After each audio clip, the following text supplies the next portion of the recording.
Hey everyone, this is Harshita from Designhill and your host for the day. I hope you guys are keeping well and safe and taking all the necessary precautions and taking care of your near and dear ones. I welcome you all to our yet another event by Designhill, and today we are going to discuss how to build and optimize SEO for your website to get the traffic. This event is brought to you by Designhill, the world's leading creative marketplace that caters to the business's needs, individuals alike who can source high quality designs from professional designers. And through its print on demand marketplace called Print Shop by Designhill, you can also buy 50 plus unique products with thousands of artworks created by the world class community of our independent artists. So, moving ahead, let me introduce our speaker for today, and we have Barry Swartz with us. He is the president of Rusty Brick, a New York web service firm specializing in customized online technology that helps companies decrease cost and increase sales. Rusty Brick sells custom web software, including advanced e commerce, custom content management systems, iPhone applications, and much more. So, Barry, would you like to say a quick hi to our audiences? Yeah, sure. Hey, everybody. I'm Barry Schwartz. I like to write about and cover how search engines work, SEO, and stuff like that. Thanks for having me. I appreciate it. Great. So up next, we have Liraz Postan with us. She is an international SEO and content expert for more than 13 years, and she's from Israel. She is an international SEO speaker at various global conferences. Liraz is consulting with corporate international companies for the best SEO and content strategies to hit organic presence and outrank the competition. Wow. So, Liraz, would you like to say a quick hi to our audiences? Hi, everyone. I'm super excited being here. It's my first Design Hill webinar, so very excited, hoping to be many first to come. Great. So last but not the least, we have Mark Traffigan with us. He is from United States and he is an in-demand speaker at various major conferences and have conducted various webinars with numerous industry leaders. He is the Vice President of Product Marketing and Training. He writes regularly for the top sites in the industry, including monthly columns for search engine journals and marketing land. Mark. Thank you. Good to be with you. And that's Vice President for SEO Clarity software company. So great to be with you today, and thanks for inviting me. Great. And so sorry, guys, Craig and AJ were not able to join us today. So we'll just proceed with our best of the panelists today. And thank you so much, guys, for taking out your time from your busy schedule and join us here today for this panel discussion. It's an honor to have you all here with us. Guys, so before we start the session, here's a big announcement. We are giving away the certificates to all the attendees who will stick till the session's end. So you just cannot miss this chance and stay tuned till the end. Also, you can take the screenshot of this event, post it on your Twitter account, use hashtag Designhill events, tag DesignhillDH, and all our panelists whose Twitter handles will be there in the chat section in a while. And one lucky winner will have a chance to win a print shop gift card worth $50. So, all right, guys. So before we start the session, let's quickly look at what Designhill is all about. Looking to get your boss to remember your name? Head to the world's #1 creative marketplace, Designhill. When my company promoted me to head up our latest real estate development project, I was excited, then anxious, then petrified. How was I going to hire the team, get the designs completed, and design beautiful presentation materials on our lean budget while impressing my bosses, some of whom are still learning my name? Good job, Mitch. My name's Lawrence. That's why I went to Designhill and got the design help I needed that fit within my company's brand guidelines. The process was simple. Designhill's design contest ensured I'd get a ton of results I'd love. Start by picking a number of designs that inspire you. This one's good, and that one. This one speaks to me. Then share some information about the project. Lastly, pick a package that fits your budget.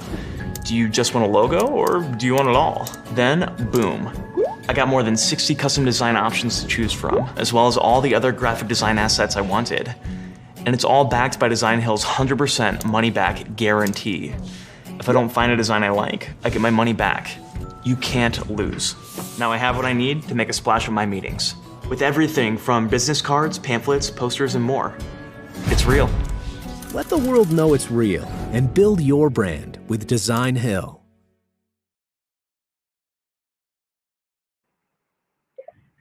All right, guys, that was all about Designhill, and now we are all set to start the session. We can take up the questions during the live session also. So, guys, if you have any of the questions, don't forget to ask them in the questions tab. It's just beside the poll section wherein we have rolled out a few polls, and you can answer them too.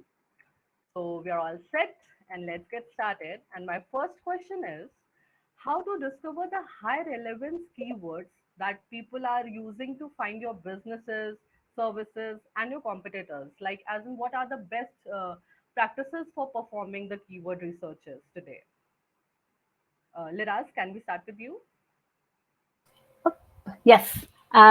First of all, we can automate this process, of course, using SEO Clarity or some SEO platforms that we have today. But to begin with, I would go and find out what is the audience is looking for exactly. I can talk to the users, I can tell to the support team, talk with the helper, like let's say the support, the sales team that can help me. And also, for competitors to analyze what keywords are they looking at. And all these kind of things we need to incorporate in this nice list for us and to expand it to long tails, short tails, and to make sure that we're targeting the right language that people are using and also to convert users into our product. I'm personally using to automate all this process after I'm talking to various teams that knows the product better than me. So I'm using other platforms to automate this process and to make this process even easier for me. And then I will take out the questions and long tails that I can easily have a quick win for this, like it has low competition most of the times. So let's say this is my process, my 2 cents about keyword research. Great. So it was about the process of Liraz. So why not we get to know about Mark? Sure. Hi. Laraz did a good job of outlining the basics there that everybody should know about and be doing, the basic fundamental practices. What we're seeing more and more, and I represent an SEO software tool, so we see, at huge scale across thousands of sites of all sizes, is that, you still have to do the fundamental keyword research. That's where you start and that's where you learn. But as we're seeing Google advancing in its AI-based tools, machine learning-based tools for natural language processing, Google's able to much more better understand at scale the way that entities work together, the way that words that people use that mean the same thing or mean similar things or have some audience similarity. It's getting more and more complex and a little bit difficult. That at scale, it's getting harder to figure that out if you're just doing it based on brainstorming or a simple basic keyword tool. So what we're advising is more and more taking the time to and I realize much of the audience would not be able to use it. Our tool is an enterprise-based tool, probably going to be too expensive for most people in the audience, but we do this at huge scale for some of the largest companies in the world, using machine learning processing to back engineer and find out where the audience similarities are, where people are using terms that you might never come up with in your own brainstorming or basic keyword research. But Google is seeing as having high overlap, high audience similarity, high intent similarity to the main keywords that you might be researching. So how do you do that if you're starting out, if you're a small site, if you're simple like that? I think a good way is to take the time for your main keywords, the main topics, the main things that you want to rank for, and actually spend some time investigating the top ranking sites. Go do these searches on Google, look at the content, examine it, see what's in there. What else are they talking about? What other terms are they using? What are some areas that they're covering or their completeness in that maybe you're not doing? So it's a way of going beyond the simple tools that you might have to actually looking at things that, getting into the mind of Google for the queries that you're looking at and thinking through. Great. So Barry, do you have to add to it? Do you have anything to add to it? Yeah, I mean, maybe a few things. One thing is you'd always look at what your customers are saying. So look at maybe people are calling you. Look at your call logs. See how people are referencing your products. People see what the questions they're asking your support team. try to answer those questions on your website using, maybe FAQs or whatever it might be. Obviously looking at your own analytics, the people also ask box in the Google search results. So, I mean, we really gave some amazing answers so far, but often what's not really looked at are when people call you, your customers, your prospects are calling you, how are they referencing your actual product? Or what kind of questions are they asking that you can actually write into blog posts or articles on your website to rank for? Great. So the research is the key point overall. We have to just do the great research of each and everything from all the mains and cons and everything. So moving ahead, my next question is, what are some lesser known SEO tips and ways which can help businesses to take advantage of the Google Map pack and get a high ranking when searched locally? Barry, can we start with you? Sure. So obviously the first thing you want to do is, the most obvious thing is claim your Google My Business account. Go to Google My Business. I think it's like google.com/business.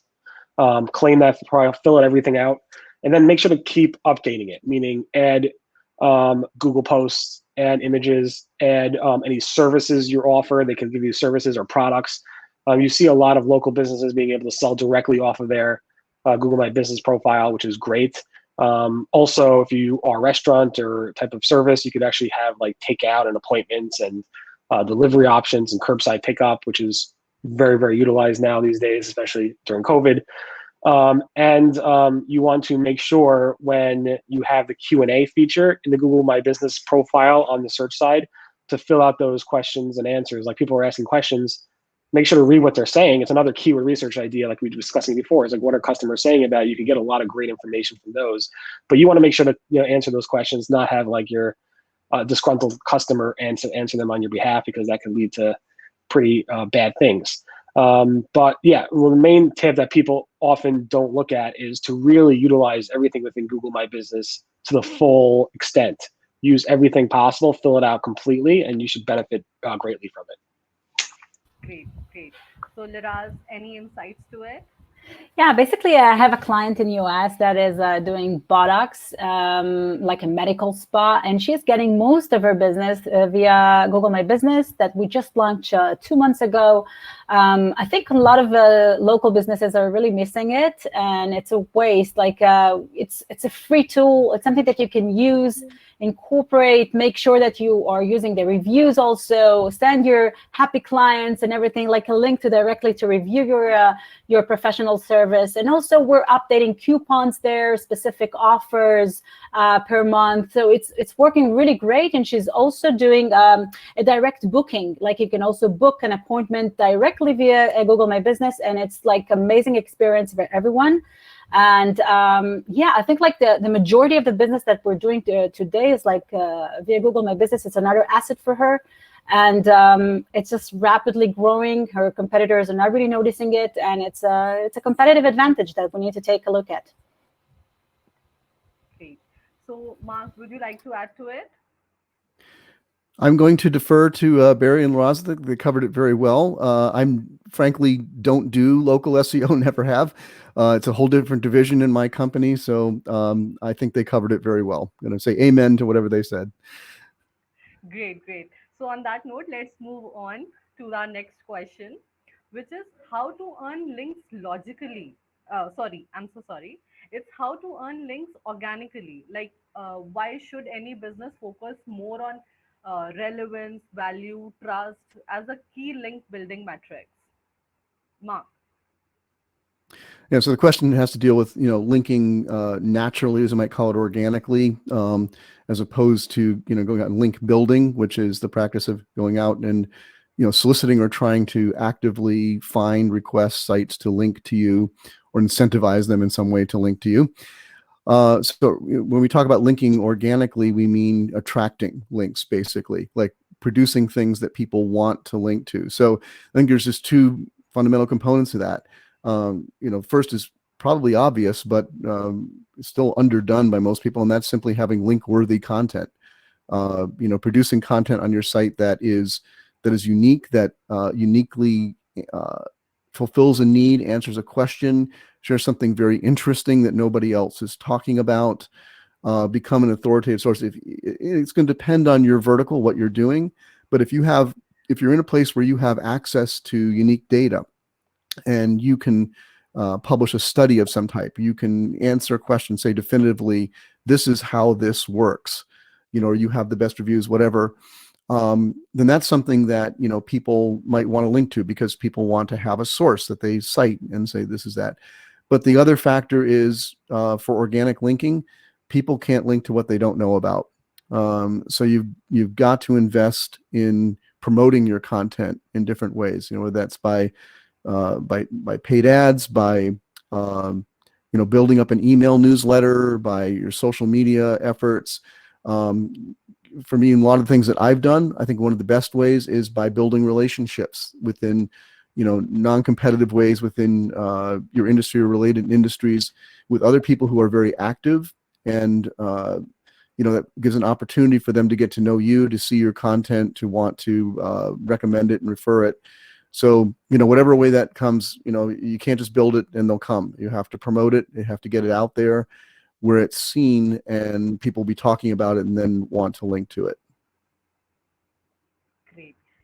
That was what organically really means, like naturally in Mark's words. So, Liraz, would you love to add something to it?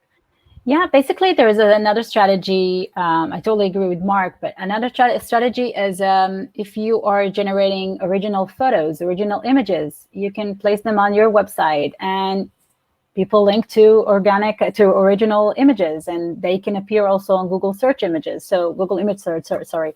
So basically, there's a lot of room for you to get original and unique backlinks, just by creating valuable and original content that gives a lot of value.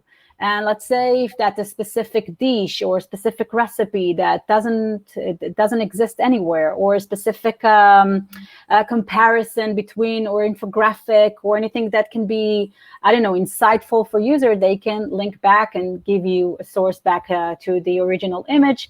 I've always one of my clients is a law firm, and we always like to make sure that we are simplifying the content. Usually, law firm content is usually very, very long format. So we try, if that's a process article, so we try to incorporate like an infographic for processes. 1, 2, this is the process timeline. How do you get your, immigration visa or something like that? So that can also be appearing on Google image search, and people are linking to it organically, and the effort is effortless, really. It's just like a design, and that's it. It's for us, it's super quick win for us. So just try and think out of the box. What will make people link back to you? What kind of sources can you give them? Is it data? Is it images? Is it info? Is it, a certain map, directory of all the kind of mini services in a specific location that people just link to it? Just think out of the box, specific for your business. Yes. So the content matters, be it wherein the people can just get to know each other, and they can just create the backlinks to it. Great. So Barry, your words to it, any of your points? I mean, they summed it up very well. I mean, what you guys are doing in the chat box here right now, it's like, guys, take a screenshot, post it, on Twitter, share it. You got to tell people to do stuff. You can't obviously pay them to do that. That's against the guidelines, like Mark said. But that, if you want to know a little bit of history, I'll take you back a little bit in terms of the history of that around this. Back in the old days, like really old days, like 20 years ago, there was no such thing as not asking people to link to you. You were allowed to give people gifts for linking to you. You were allowed to pay people to link to you. As long as you put a sponsored attribute, not basically a sponsored section for FCC or FTA, not the transit, FCC. For those guidelines, and then that was okay. But then Google came up with no follow, and the no follow was basically around. It was basically a way to reduce comment spam in blogs, because people were abusing comment spams in blogs to kind of build links in a very spammy way. But then it was like, all right, we'll expand the no follow attribute to be also for people who are doing link building that may be against their guidelines. And Google's guidelines around link building has gone from don't spam people or hack people don't pay for links, don't give people gifts to links, don't wink at people the wrong way after they give you a link. So it's been going very, it's been growing. So you just got to be careful. You just really just focus on the content side, promote that content, but never really directly ask people to like link to you, because Google might dig and then you never know who's looking. At the same time, a great content that's unique, that's awesome, people will want to link to anyway, so you'll be fine. You just got to promote it a little bit on social media and other methods like Mark and Lira said. So on that note, I guess you guys are taking the screenshot of this event and posting it on your Twitter accounts. I'm so sorry, Barry, just to contradict with your statements. But yes, what you said is very correct. I totally agree with you on that point. But yeah, these are the things we need to do. So moving ahead, my next question is, what are the key elements which determine a potential linking partner site quality? Barry, can we start with you? I think the question itself would be a dangerous one to ask. I mean, it's kind of, you don't want to have a partner when it comes to potential link partners. That kind of makes it sound like you have some type of link scheme going on between different partners and so forth. In terms of like, all right, finding a relevant site that you want links from, or maybe you want to like ask the person who writes there, hey, look at my site, I have great content. You want to obviously build those networks, like Mark was saying. You want to build your relationships with people in the industry. And how do you find those people in the industry that have a good reputation? Obviously, you just read their content. And like Mark was saying, look who ranks well for those keywords that you're trying to rank for and see what content they're writing. And then could you write content that on your own website that maybe they find worthy? Every day, I come out with a list of close to like, I'm pretty well known in the SEO space for writing about SEO.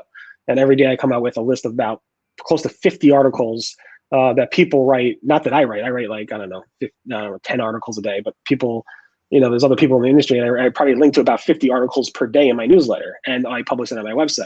So I'm looking for great content constantly, and other people who are experts or authorities or quality in your niches or in your categories of expertise are probably looking for that content too. And you kind of have to make those relationships.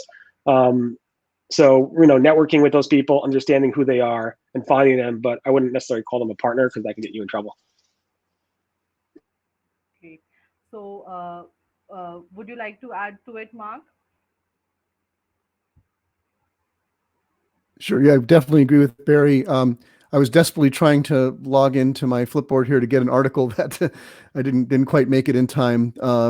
But I'll get it and post it in the chat. There was something that Bill Slosky posted this morning. Bill Slosky is an expert on Google patents and looking at a patent about how they might assess a site that's linking to you. And I think it's a good opportunity. I agree with Barry that you want to be very careful about having link building partners and link building rings and things like that. But what's useful, I think, in this topic or this question is the assessment of looking at the sites that are linking to you and the quality of those sites, because ultimately, that's something that Google assesses. This patent that Barry examined was about that very topic. Just posted this morning. So it's about looking about the things that Google might be looking at in the sites that link to your site to determine if those links really have value. But at the bottom line, it's the things that you might expect. It's authority, relevance. Does the quality of the content that's linking to you seem to be something that was written by a human author? That it's got some expertise behind it. What's the overall quality of the site that it's coming from? There's no real mystery here about those. Google's getting better at assessing those things. So, I think the important thing that we want to emphasize here is that you need to be paying some attention to who's linking to it. If you're only getting links from very low quality sites, spam sites, that might be an indication to you that you're not doing the best job in terms of the things that we talked about in the previous question. So I'll find that article and post it. Might be interesting to people just to know some of the things that Google might be looking at when they're assessing the quality of the links that are coming to your own site. Great. So, talking about the relevance, the quality of the content, the quality of the website. So, Liraz, would you like to add something to it? Yeah, basically, I think I totally agree. We can't really call a website like a link partner or something like that, because if we're building an article for the sake of link building, it won't give us anywhere. Basically, it can be a wonderful piece in a wonderful publisher website that can drive so much traffic and so much conversion to you without any link. So what are you looking at? What is the end goal here? Are you looking to to grab the link? So maybe it's not a good strategy for you. I would go and aim for a site, a publisher site that can target my audience, and I can write a really useful article for them, and I can be exposed there, more of an opinion or more of a thought leadership there. I would go and seek for that. If I can get like a branded link there, just for the sake of it, that's fine. But, for credit for the content that I created with so much hard work. But as to create like an exact anchor text link in an exact guest post that in a spammy website that only made for to host the SEO post there, I don't think it's, I think Google is way smarter than that. I think Google is, in my opinion, Google is discounting those links anyway.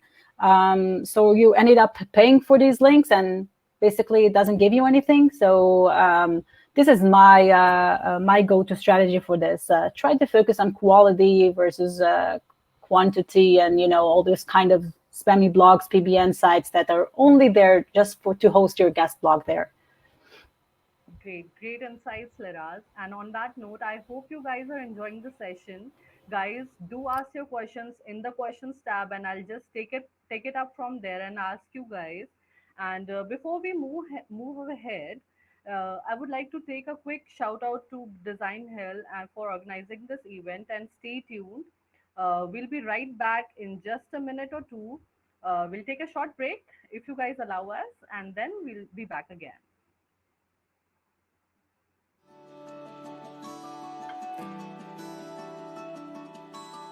Clarematics is a full-service video agency based around video production. We created a brand that fit our identity at the time, but as we've evolved as a company, we found that original brand didn't quite fit our aspirations anymore. Finding a partner to rebrand your entire company takes a lot of time and effort. Finding Designhill was an incredible lifeline. Designhill offers a money-back guarantee. If we don't like any of the designs, we get all of our money back. The stuff that we ended up with were well beyond what we had been seeing on other creative services platforms. After creating a simple design brief by answering some questions created by Designhill, we posted, and within a few days, we had over 250 entries. Designhill's platform made it easy to communicate with all the potential designers. Eventually, we picked a winner. In addition to a logo, our designer also created a letterhead, business cards, and banners for all of our social media platforms. With Designhill's help, we now have a brand that meets our aspirations. We're ready for the future and everything that it's here to bring.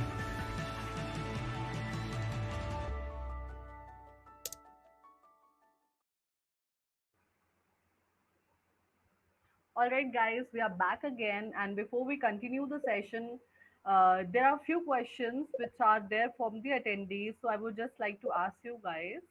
And the first one is from Patcher. Is there any recommended SEO tool for a website? Like, if any of the tools you want to suggest our attendees? Liraz? Wow, I'm a tools freak. Really. I think my day-to-day tool is SEMrush for sure. But I'm really tools freak. I'm using so many tools. But I can talk about lots of tools, but the main tool is your eyes, and sometimes we keep forgetting it. Sometimes I do meet a lot of SEOs that are just looking at the tool and they don't see anything else, and they're not using manually check the site. And it's basically something that we're keeping, this is like, sometimes we keep forgetting the basics, like the one thing that, I don't know, a tool cannot see and cannot understand SEO as well as you do. So yeah, I'm using Screaming Frog and SEMrush, and I'm using Rank Ranger, and I'm using SiteVol. But I'm really Content King. I'm just trying it out now. But it's so many tools that the one thing that I'm doing it is just to automate my work. As an agency, I need to be more efficient with my time. So this is the main thing that I'm doing with it. But, you know, using my eyes and my understanding with SEO is the best tool that we can get. And I think it's something that a lot of SEOs are keep forgetting about it. And a lot of tools they cannot give you the knowledge. It's just like a machine. So don't only count on automation and SEO tools. Just scan the site with your eyes, navigate it, experience the site as a user. Use the free tools Google allows you to use, like Search Console, Google Page Speed Insights, GT Matrix. Use these analytics, of course. But you know, today, like Search Console, I think it's so much improved, like in the last year, 2 years ago. So I think it's you know, if I'm looking first day in the morning, I'm looking on my how do I rank, and also on Search Console statistics. For me, it's like better than analytics today. So yeah, this is my 2 cents. Great. So from Lira's point of view, it's SEMrush and her eyes. So Mark, would you like to add to it? Well, if we're going to mention SEMrush, I'm going to mention my tool, of course, SEO Clarity. Although I said earlier, we're primarily a enterprise level tool, so might be out of the range of a lot of the audience here. But if there's anybody listening who is, you know, at responsible for SEO on a much larger site, you need to do it at incredible scale, and you need an all-in-one tool that brings everything together in one place, one source of truth for your SEO. You know, I invite you to certainly check out SEO Clarity. But we do have something that's very accessible, if I may share it, and useful for everyone, that uses the full power of our tool, unlimited rest, but absolutely free. It's a Chrome extension called Spark Content Optimizer, and I'm just linked it in the chat here. Again, that's, you know, you can install that in your Chrome browser. It's absolutely free. Gives you a lot of insights on any page on the web. It doesn't matter your page, a competitor's page. You can get a lot of insights for free right out of that that little tool. So there's a lot of free things like that out there that can be very useful. And I'll try to share later. There was a great article recently. Someone compiled a great list of the various free tools that are out there, and I think it was a pretty good list. So I'll try to find that link and share that as well. Great, great. So Barry, any tools would you recommend to our audiences? I hate recommending tools. There's so many great tools out there, and it's very awkward to recommend one with Mark sitting right here staring at me. I'm just joking. I mean, the free ones are okay, go for it, Barry. Yeah. Google Search Console, Google Analytics, Bing Webmaster Tools, and your eyeballs, like Lira said. So. Great. So our next question from one of the attendees, Refe, she's asking, should we add keywords with our business name on GBM, or only a natural name should be used? Natural name, technically, according to the Google guidelines. Perfect. So Liraz or Mark, any of your points? Yeah, I do agree. Just natural name. Don't stuff anything. Don't spam the internet. Again, like I said, I'm not in local SEO, but that certainly sounds like good advice to me based on everything else we know that Google's looking at these days. Great. So one more question is from Jay. It's there on your screens. What is your recommendation for beginners? Where should they start their ventures in SEO? When I look at some SEO specialists, they look like some sort of wizards with magical stuff. Mark. Yeah, I think if you've been paying attention, especially when we some of the things we said in the beginning, questions we answered in the beginning, how to get started in keyword research, things like that. That's something that's still very valuable. You'll start to see more and more SEOs saying, like, keyword research is dead, and Google doesn't just look at keywords anymore. And it's true to a certain level, where they're not. It's not just about having the right words on the page or the individual words, but doing basic keyword research and learning to do that. So I would say, invest yourself in learning to do that. there's lots of great free content out there on how to get started in keyword research, because what that does is it starts to make you aware of what your audience is talking about and what they're looking for. Again, like I said earlier, don't depend on your own brainstorming. You're going to always have blind spots and miss that. So, do that kind of research. There's a lot of other things, but I'm going to leave that to my my colleagues. I think that's just one good area to get started and educate yourself on. Great. So, Liraz, would you like to add something to it? Now you can hear me. I think, yeah, I totally agree. I think you can start with reading some blogs, right? See some visual content, as Barry just mentioned on the chat. There are so many webinars today that you can learn from, so many educational content that you can learn from, and just test. There's not one truth to SEO. So there's a lot of strategies that you can tackle SEO. You just need to know what things to avoid and how Google has changed and what things can hurt your site. But there's no one truth that I can say, this is the way to do SEO. There's none. Create your own strategy and see what your strengths. There are a lot of SEO that are good with on-page SEO. There are a lot of SEO that are good with technical side of SEO. So choose your best way for you to do or to focus on a specific things in SEO and start learning it deeply, and then move forward to the other tactics that you can learn. There's so much online content there today. COVID has also contributed a lot. So just start watching. This is something that start testing it on some website and see how it goes for you. Okay, perfect. So Barry, any insights? Yeah, also. Yeah, I mean, Google's guide on SEO, it's just Google SEO guide, and Google ranked themselves #1. Moz has a good guide. There's tons of great, SEO guides. Just Google search for it, like the SEO guides. There's lots of books out there if you want to buy a book and read it. Leda Solis came out with learningseo.io, which has pretty much all the resources that we probably will forget to mention, but there's tons of them. So if you want to learn SEO and you want to find what works for you, go to Leda's learningseo.io, and you'll probably find tons of different resources there to learn. Great. So John, I hope your question you got your answer, and let's move ahead with the more of the algorithm part of the Google. So my question to you is, Barry, I just recently read your article on Google algorithm updates. So the question is, what are some of the latest Google algorithm updates for SEO in 2021, more specifically like the page experience update that is supposed to be implemented in August 2021. So how it is going to impact? It won't. The page experience update, a lot of people are talking about it. I think it's going to have, it just launched. It just launched on June 15th.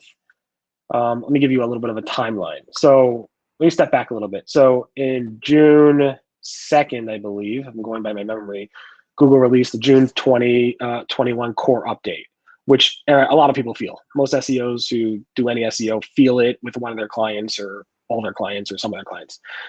Those are big. You feel the core updates.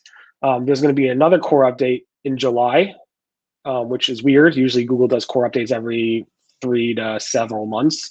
But Google said they're releasing a June core update and a July core update because things weren't 100% ready to release everything at once. Between that, Google launched on the June core update was released on June 2nd through June 12th. June 15th, Google said they're starting to release the Google Page Experience update, which they've been talking about since a year and a half ago or so.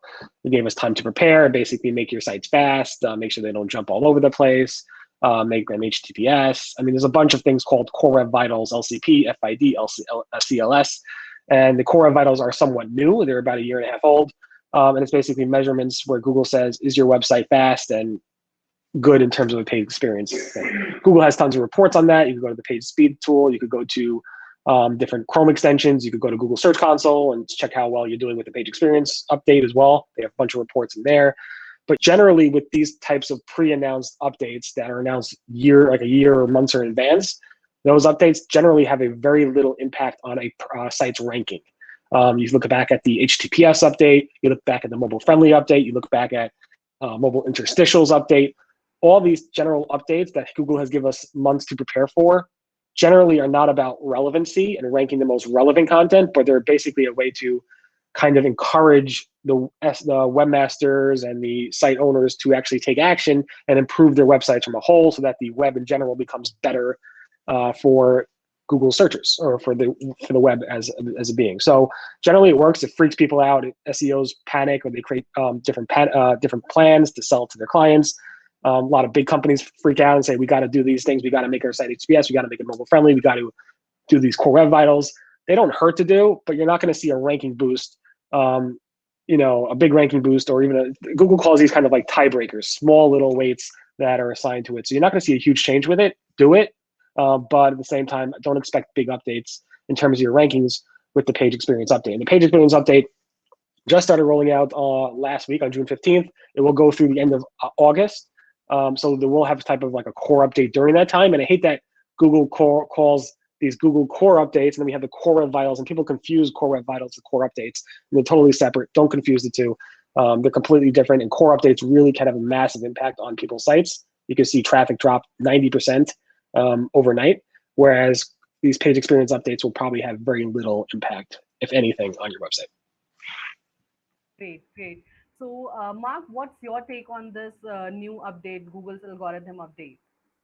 Yeah, totally agree with Barry. And I just want to expand a little bit on that one little phrase that Barry said about tiebreakers, because that's the way we're seeing a lot of these smaller, I don't know what to call them, smaller, but these updates that are not the core updates, as Barry was saying, whether it's, again, mobile friendly, security, HTTPS, or now the page experience update, is that Google doesn't put heavy weight on these as ranking factors, except in the situation where if you have, so let's say there's, somebody puts in a query, there's 2 pages, speaking very theoretically here, that are essentially the same. And I don't mean same in terms of content, but like they're both highly relevant to the query. They're both good quality content. The sites are good. Everything about them is basically, on the same level. But one has a better page experience than the other. Meaning that, that it loads better, it's easier to use for the user, it's secure, it's mobile friendly, all of those things. Google is saying, like, in that case, we'd probably give the bump to that page experience friendly site. Bump meaning like they're going to move up one position. They're going to move up above that other one. So that's, when Barry's saying, like, you're not going to see that in your tools. You're not going to see that in your overall, there's not going to be some like huge spike or drop in your rankings or your traffic because of the page experience update.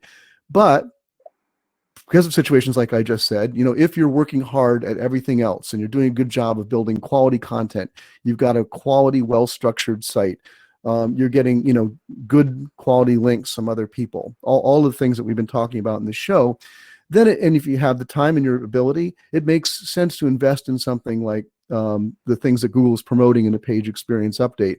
For one thing, it's exactly what the name is. It's going to create a better experience for your users, and that's always a good thing, because ultimately, once you get users to your site through SEO, you want to keep them there, and you want to have them have a good experience so that they're going to engage with you and ultimately buy your product or service. So a lot of the things that Google's encouraging us to do through this, even if they don't have major effects on ranking, they're just good things to do for your business of your site. But then also for, just getting that slight advantage, it's going to maybe bring you a little bit more traffic, get you not relevant, but get you ranked better for a few queries here and there. It might be a valuable thing to do. So summing up, what Barry said, what I'm saying is, it's not a must do. It's not like, oh my God, we got to put everything else on hold, forget everything else, get our core web vitals right.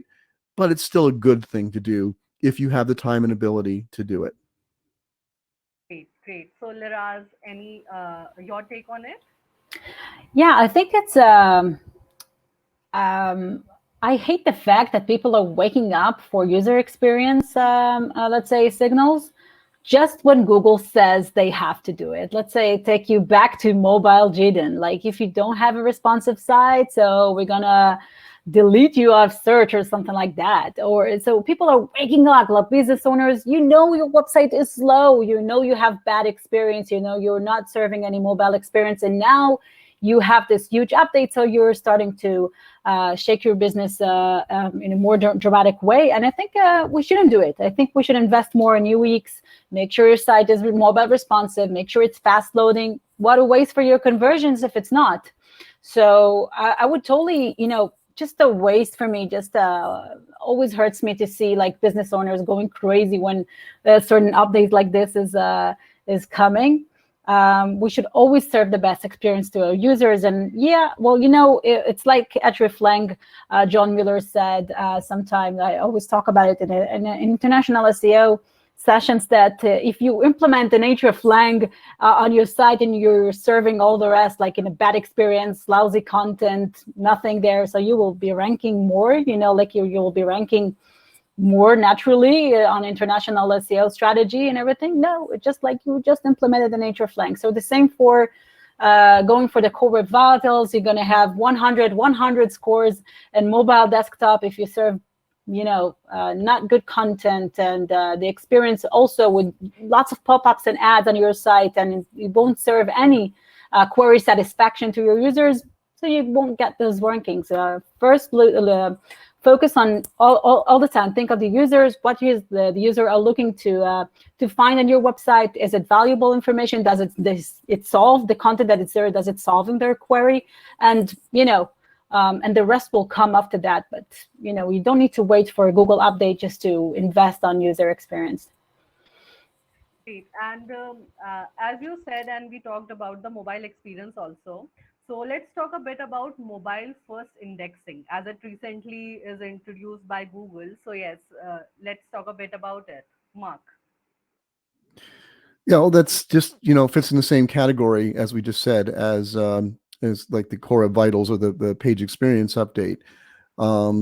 It's probably something that's become, and I think I would hope by now, as Laraz was saying, that most people who are at all serious about building a website and wanting to get traffic and wanting to have good customer experience on it, by now are invested in a mobile friendly site. It's shifted from something that was like a hot topic a few years ago.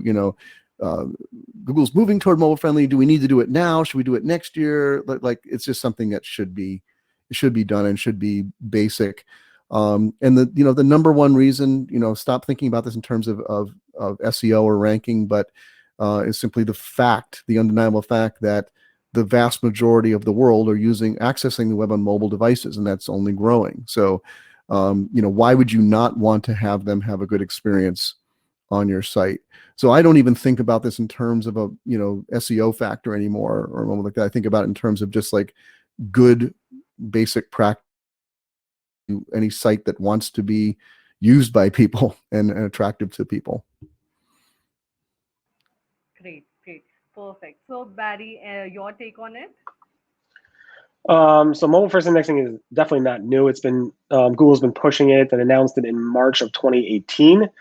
It's taken Google forever to switch over to mobile first indexing. Mobile first indexing is not something that we do. It's something that's Google doing. So Google has a mobile friendly update, which was older than that, I think 2016, which is something that we do, make our sites mobile friendly. Mobile first indexing is around what Google's doing. Google's indexing the web, crawling the web using their Googlebot, their spiders crawling the web from a mobile first perspective. So they'll crawl the web as a phone would look at it, as opposed to what a desktop browser would look at it as.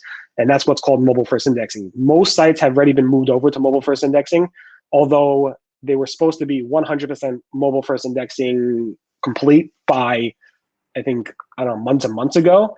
But that deadline was pushed off. It was originally supposed to be September 2020. Because of COVID, they said they pushed it off to March of 2021. And even today, they're still not 100% mobile first indexing the web.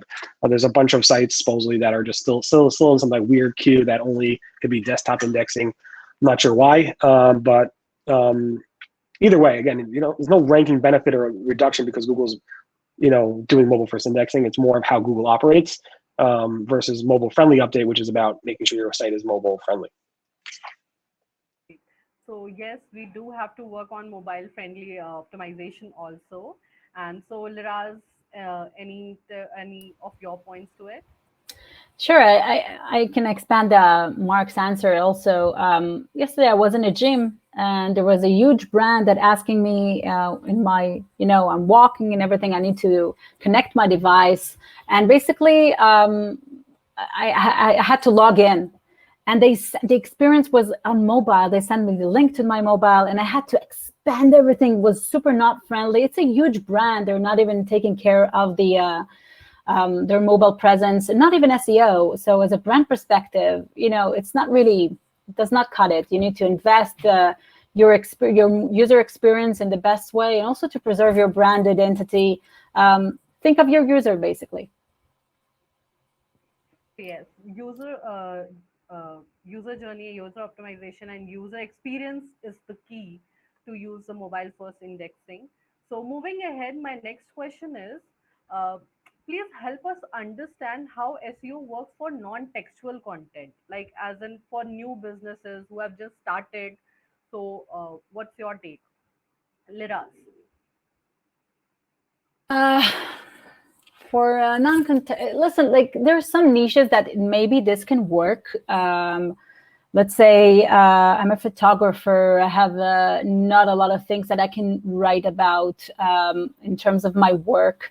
But if I'm trying to compete with other search terms that my competitors or the search query even requires some understanding of something, so I would need to write about some kind of a guide or things to, I don't know, just throwing some examples here on how to, what is the photo shoot, headshots, best practices, or things like that.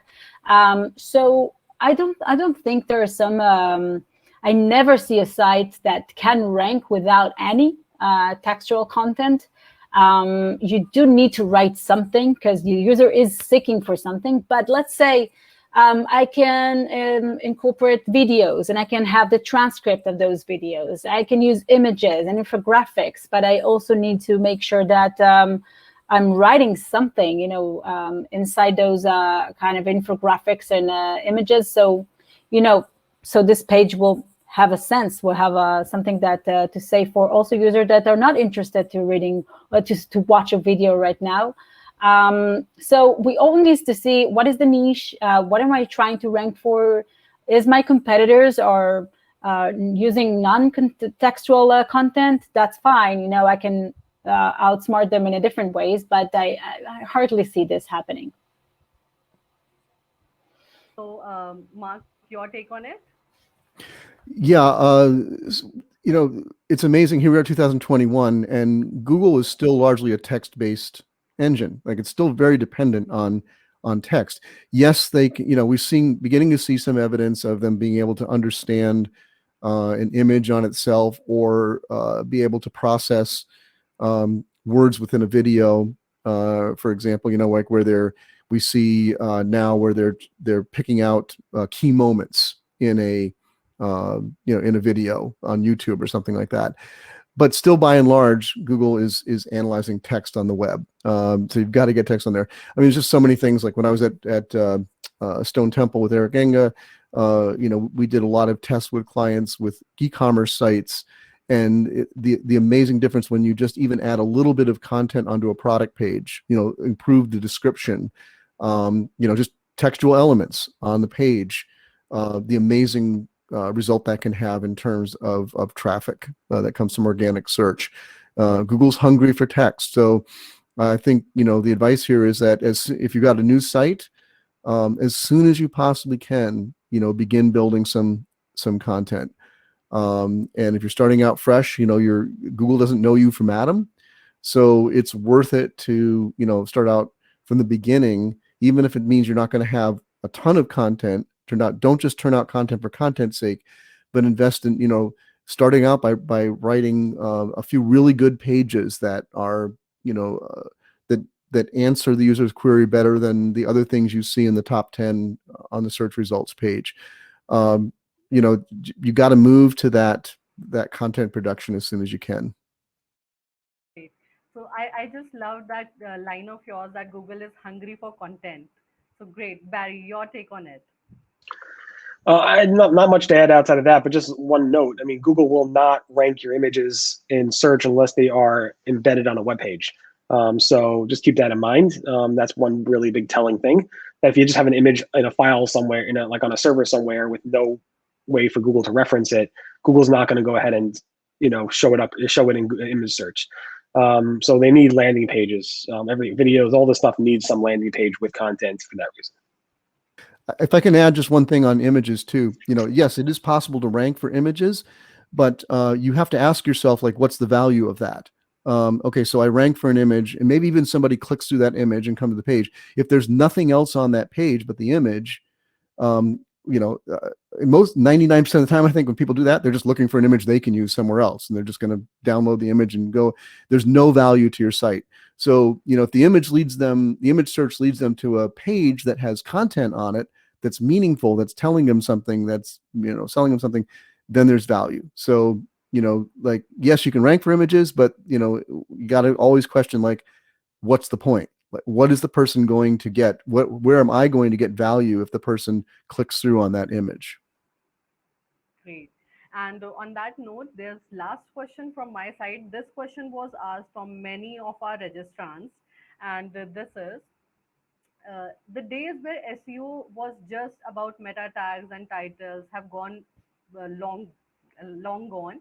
So a recent trend in SEO that is gaining more and more steam is UX SEO framework. So would you like to share your insights or help our audiences with understand this, Mark?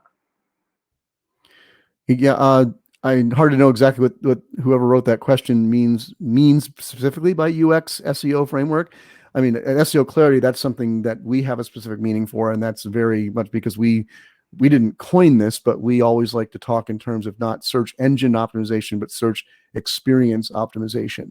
And the simplest way to say that is that takes into account everything we've just talked about in the last hour, putting it all together, having this holistic view. I think too often people, especially beginning at SEO, they're looking for that magic bullet. They're looking for that, what's the one thing I can do that, is going to get me ranked and get me traffic. And they're always looking for that next trick or that next thing. But really, it's the sites that are successful, the sites that build long-term business and long-term value are the ones that are taking a holistic view, and they're putting all these things together. So, everything from the quality of the content, the quality of the site, is the site, friendly for users? Is it usable? Is it mobile friendly? Is it secure? Especially for an e-commerce site, people are getting that habit of looking, is this site secure? A lot of the browsers now are warning people, like, this site is not secure. I'm going to put my credit card in this site, and Google's telling me this site is not secure. I mean, these are all simple things, but I think that's what we're talking about, to my way of thinking, in the user experience is, yes, SEO is about fundamentally and simply getting people to come to your site through search. But it matters so much what happens to them when they get there. And Google is incentivizing a lot of things we talked about, as Barry was talking. I call that Google behavior modification, when they put out, like, they start promoting mobile friendliness, and they start promoting page speed, all these different things that they're trying to incentivize us to create a better experience for their users, because they know it matters. When people click a Google search result and they get a horrible page or they get a bad experience, psychologically it reflects back on Google, and maybe they're going to trust Google a little bit less. That's why Google cares about these things. We should care about them because we want people coming back to our site. We want other people linking to it and experience that. So I think that's what I would think about in terms of the user experience mindset, coming to it, more holistically, and thinking in terms of the user. And a lot of that is the same stuff that Google's looking for these days. So you're going to end up doing better in SEO as well. Great. So Liraz, your point to it? Yeah, I think I totally agree. I will just give one example. Like, imagine that you need to write, I don't know, like you have a writer that needs to, your niche is like long format content most of the times, and you need to create, like, I don't know, 3K words article on your site. And, there are a lot of sites that are doing it.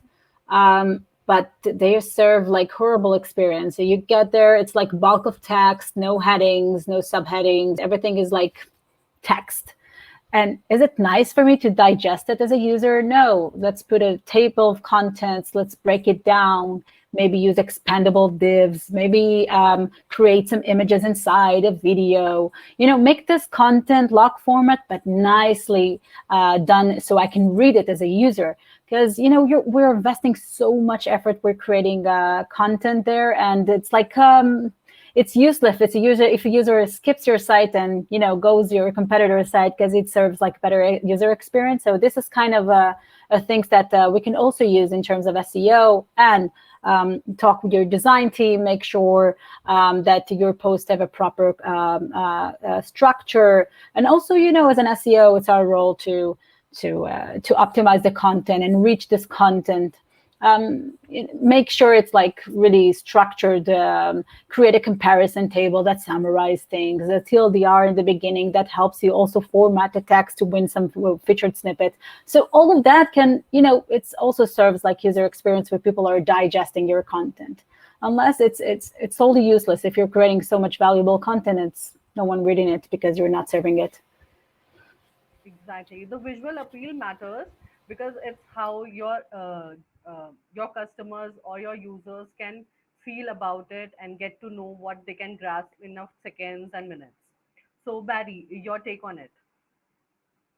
Yeah, maybe it's a little bit different to what the person's asking about UX SEO. I mean, maybe it's more about trying to get Google to understand the sections of your website, what you deem to be the most important sections of your website. Maybe a way of you saying this user-generated content side maybe is not what I consider to be stuff that I want my site to be about. Separating out your adult content versus your user-generated content versus your editorial content versus your authority content. Google really wants to, and I've heard John Mueller say this numerous times, fully understand your website based on the user experience and navigation and how you lay out your whole site architecture. And that's how Google understands your site and what your site is about. So if you start writing about, I don't know, let's say you write about, cars, and then you start writing, and the next, all of a sudden you have tons and tons of articles about cars, but then the next day you start writing about bicycles. I mean, maybe they're completely unrelated and people don't know what you're talking about. So you want to make sure your user experience, your navigation supports that structure. And you also want to make sure that your user experience is something that people could fully understand and navigate through. Finally, in terms of the page itself, Google's been really rewarding longer page content with nice H1 blocks, H2 blocks. Don't have to be H1s or 2s, but just really a way for people to consume the content. But then Google then takes that information because they know people don't want to actually read it. They don't want to spend time reading a huge page. They don't have 5 minutes to read anything. But Google does is basically takes a snippet of that content, sticks it up at the top of the search results, calls it a feature snippet, and they know nobody's going to click on it, and they just summarize what people really want, which is basically a 1-line, 2-line, 3-line answer to their query. But at the same time, Google doesn't want to rank short content generally. They'd say they rank short content, but generally the longer pieces of content are ranked, where then Google then says, all right, searchers don't want this, don't want to read the longer form content. They just want to read the short blurb of that content in the feature snippet. It's kind of funny, but I just wanted to point that out. Great insights, guys. So now there's all question end from my end, and let's take live questions now. And there's a question from Rife again, and it's there on your screen, guys. It's what about businesses like packaging? They get traffic from desktop. I worked with a packaging business. 95% of the traffic was from desktop. What about them? Should they work on mobile experience or don't need it? I can take that. I can take it. Basically, well, we can discuss not packaging specifically. B2B businesses, let's say most of the referrals, contact us are used by, Mark can tell you that, via desktop. And yes, I think it's more easily, I don't know, like when we're at work, so we tend to purchase or doing things related to our work via our desktop. But I can also be exposed to a company by its content and, during my nighttime, surfing on LinkedIn and see an article that is interesting me. So if I will not serve the mobile experience for them, so I will not make a purchase after this in the next day or things like that. And I can also have a lead, make a lead like a contact us via my mobile. That's perfectly fine. Even though the majority of business and the leads and sales are coming from desktop, we should definitely, as the thing that I tell you about the gym, as a brand identity, if I'm not serving any mobile experience, I don't know, to my user, it looks like an untrusted brand, not an authority that I can work with. If they're not taking care of their mobile site, maybe they will not take care of my business. I don't know. That's something that can always think of the whole experience for the users. And yeah, like from every device, every screen size, all of that can taking into account. You can be exposed to this brand like anywhere, a PR, an article, a product that they may be launching, anywhere. So it's not just about sales and leads. Great. So my next question is from Brenda. It's how often should you refresh your keywords for optimization? Mark? I'm trying to figure out what we mean by refreshing your keywords. Keywords are not things that need to be refreshed. Except maybe I think perhaps the questioner is asking in terms of like how often do you need to do like new keyword research back in? And the answer to that is, well, the simple answer is constantly, because things can be constantly changing. The real answer, though, is going to depend on how fast things move in the industry that you're in. Like that, there can be things that you write about or content that you have that's relatively stable and doesn't change much over time. But I think it's always good to dip your finger into the research from time to time, because again, too many people depend on brainstorming for their topics and their keywords, and you can always be blindsided by that. In our tool, we see all the time some amazing trends where new ways of thinking about something or talking about something or new aspects of a topic emerge, and that you might not even know about those. So aside from using a tool, simple way, again, as we've been saying, simplest way is from time to time, take your main keywords, your main topics, and go right into Google, search them, and see, maybe take snapshots of that first page of Google on a periodic basis and look at how it's changing, because those can be clues over time. If that page, the results in that page are changing significantly, what Google starts showing can tell you a lot about Google's learning more about what people are actually looking for, the intent, things like that. So I think that would be, just one piece of advice that I would have. Great. And for the last question for the day is, how do you differentiate your content to perform better than your competitors? It's from Noam. Barry. You write it differently. That's it. How do you differentiate? You write it different. You make it unique. You do something that your competitors are not doing, and that is how you differentiate your content. Sorry for making it pretty simple, but Great. So, all right, guys, this brings us to the end of this wonderful session with Barry, Liaz, and Mark. This was indeed a value packed session, and I hope you guys enjoyed this discussion because I personally did. Once again, I would like to thank you all for joining us for the event today, taking your time out. And so, any last word for any tips or resources for our attendees? Liraz? No, I think it was very insightful, and I'm so happy to be here today. And the questions are really good as well. So thank you. Follow us on Twitter and continue the SEO chat. Great. Mark? Yeah, invest in learning. There's so many great resources out there. It's hard to vet the resources. So, follow us and look at the people who we follow, the people that we interact with on Twitter, LinkedIn, places like that. Those are good clues to start with. I think all three of the guests here are people who have been around and know who knows what they're talking about in the industry. So watch the people who we talk to and who we interact with. Follow them. You'll start to build up a good library of SEO knowledge from reliable people. Great. So, guys, you can find all these links in your chat section below. And Barry, any last words? yeah, thanks for having me. And like everybody says, yeah, definitely follow some smart people, but also make sure to share your knowledge, share it loudly, and make sure that you give back to the community as well. Great. So, guys, this brings us to the end of this wonderful session. And this is not where it ends. We have a lot more events lined up for you all in the coming days. You can find all the links in the chat section.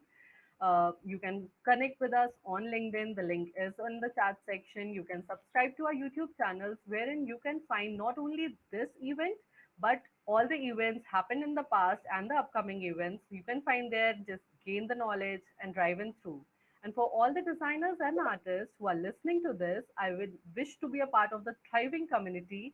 Do visit on www.designhill.com. And on that note, I would like to say bye to everyone who has joined here today. Take care, guys. Stay safe.